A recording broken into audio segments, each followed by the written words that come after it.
In this video, we're going to look at a fundamental topic in statistics, discrete probability distributions, and how to calculate the expected value Ex. By the end of the video, you'll understand and know how to set up a discrete probability distribution table.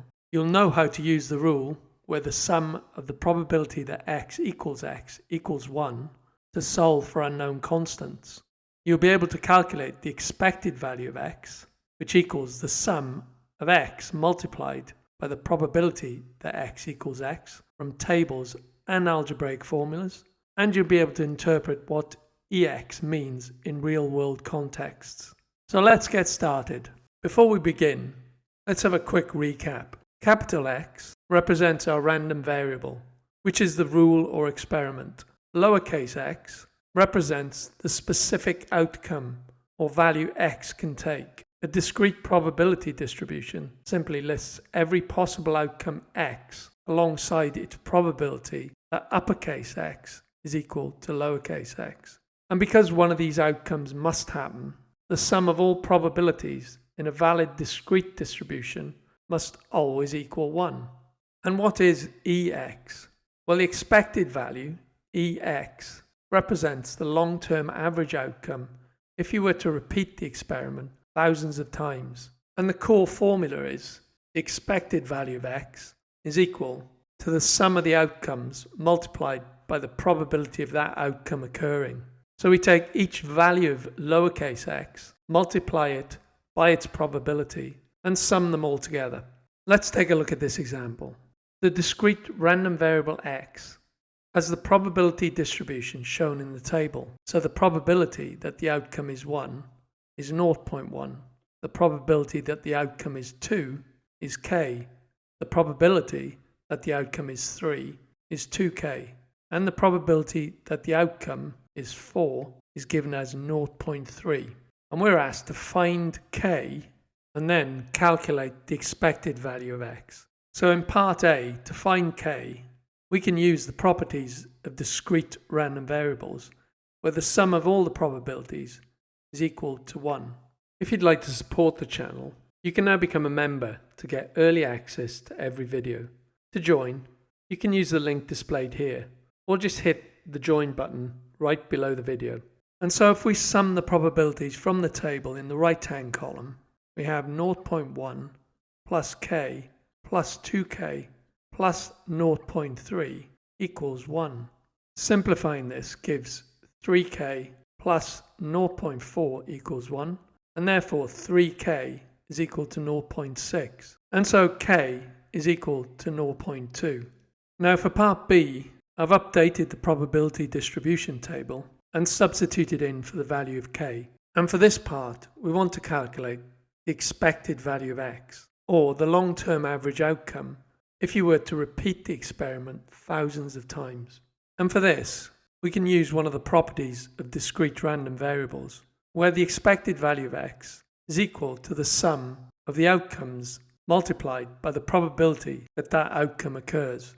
And so the expected value of x is 1 multiplied by the probability of this outcome. So we have 1 multiplied by 0.1 plus 2 multiplied by the probability of this outcome, which is 0.2, and 3 multiplied by the probability of this outcome, which is 0.4, plus 4 multiplied by the probability of this outcome. So we have 4 multiplied by 0.3.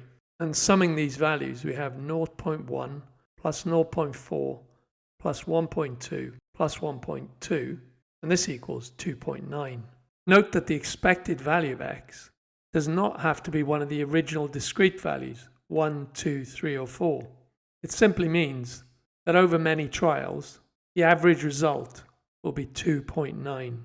In this second example, a discrete random variable x is defined by the probability function, where the probability that x equals the outcome x is equal to kx, where x can be 1, 2, 3, or 4. In part A of the question, we're asked to show that k is equal to 1/10, and in part B, we're asked to find the expected value of x. And if you'd like to play along, pause the video now. Probability distributions are often defined as algebraic functions rather than tables. The best first step is to draw out your own table. So for this example, we need to substitute 1, 2, 3, 4 into kx. So the probability that we get an outcome of 1 is 1k. Probability that it's 2 is 2k. And the probability that it's 3 is 3k.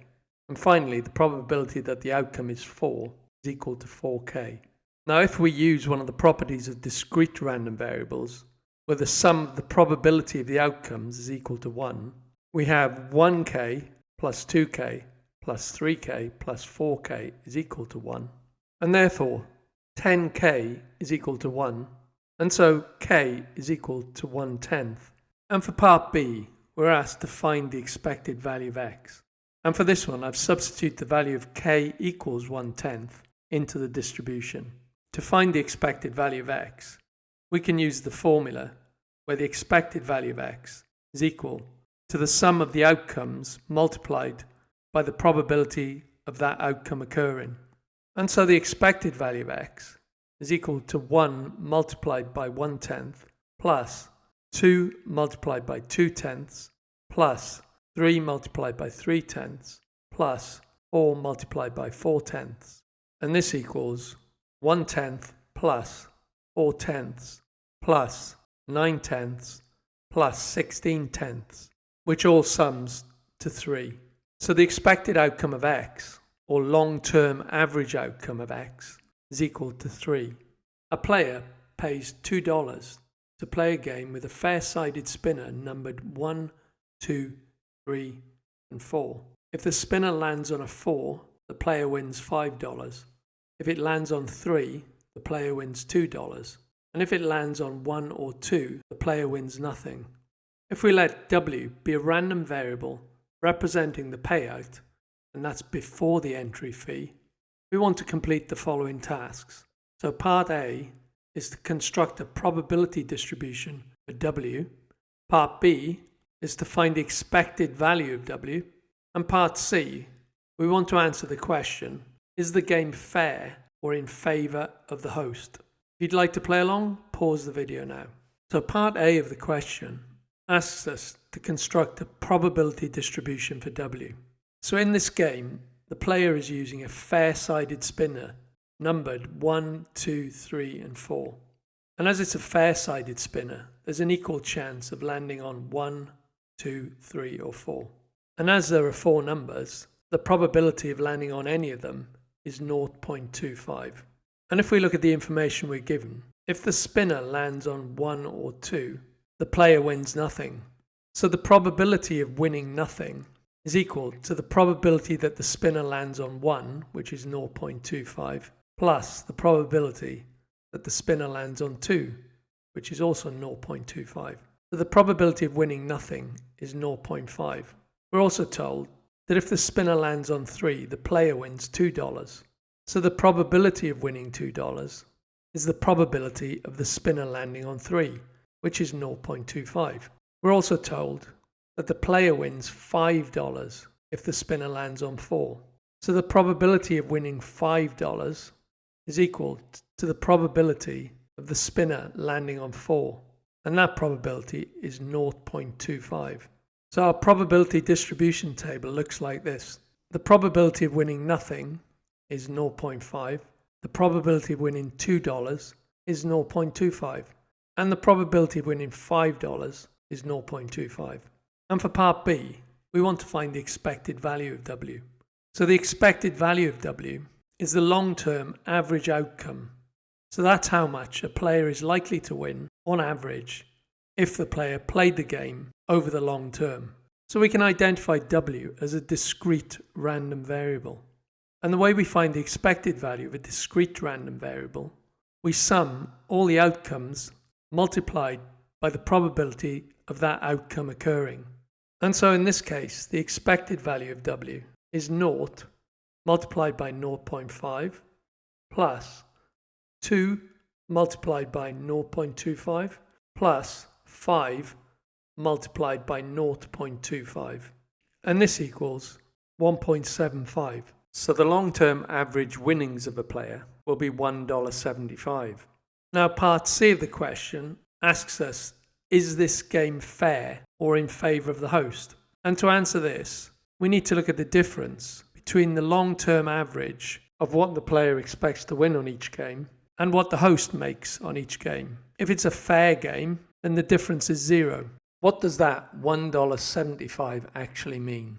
Well, on average, every time a player spins, they get $1.75 back. If we look at the net gain, so $1.75 minus the $2 entry fee, the player loses an average of 25 cents per game. Now, because the net expected value is negative, or looking at it from the host's side, where the host keeps a possible 25 cents profit per spin, this game is not fair. It's strictly in favor of the host.